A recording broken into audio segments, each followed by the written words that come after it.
Soul's Journey, Audio 39, Voice Chandrakala. இங்க ஸ்வயம்புவை அழகா விவரமா அற்புதமா சொல்றாங்க. ஆன்மா என்பது ஸ்வயம்பு.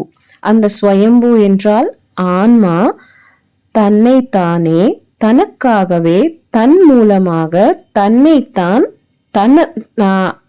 தனக்குள்ளே இருந்தே பிறப்பு அப்படின்றது உருவாக்கம் செய்வது.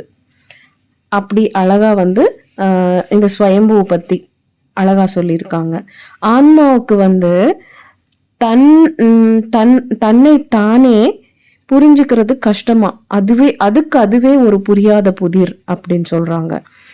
அது தன்னைத்தான் உருவாக்கிக்கிட்டாலும் தனக்கே அதுக்கு தன்னுடைய விஷயத்தை தானே புரிஞ்சுக்க முடியாது.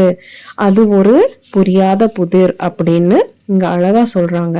ஸ்வயம்பு அப்படின்றது ஆன்மாவை நம்ம கரெக்டா டிஃபைன் பண்றதுக்கு அது ஒரு சரியான வார்த்தை. பூ என்றால் இருப்பது அப்படின்னு அர்த்தம். ஸ்வயம் அப்படின்னா தனக்குள்ளேருந்து தானே தன்னைத்தான் உருவாக்குவது. இருப்பது, அங்க இருப்பது தன்னை தானே உருவாக்குகிறது, அதுதான் ஸ்வயம்பு. இப்போ சுயம் பிரகாசம் அப்படின்றது அந்த வார்த்தைக்கு சொல்றாங்க.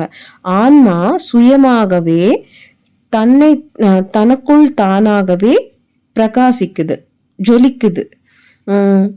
எதுவும் கூட எக்ஸ்டர்னலா எந்த ஒளியும் அதை பிரகாசிக்க செய்யல. அது தனக்குள்ளே இருந்து அந்த ஒளிய வெளியே கொண்டு பிரகாசமா இருக்கு. அதே நேரத்துல அது மத்தவங்களை கூட பிரகாசம் அடைய செய்யுது. இது தனக்குள்ள இருக்கிற அந்த சூரியனை போல அது பிரகாசம் அடையுது.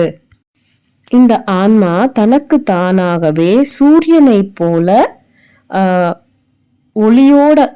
ஒளியோட பிரகாசிக்குது அப்படின்னு சொல்றாங்க. இதுதான் சுயம் பிரகாசம் அப்படின்னு சொல்றதுக்கு அர்த்தம்.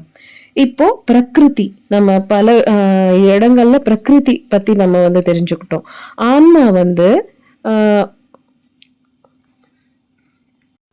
இந்த பிரகிருதி என்பது ஆன்மாவால ஒளிரும், ஆன்மாவால அறியப்படுது.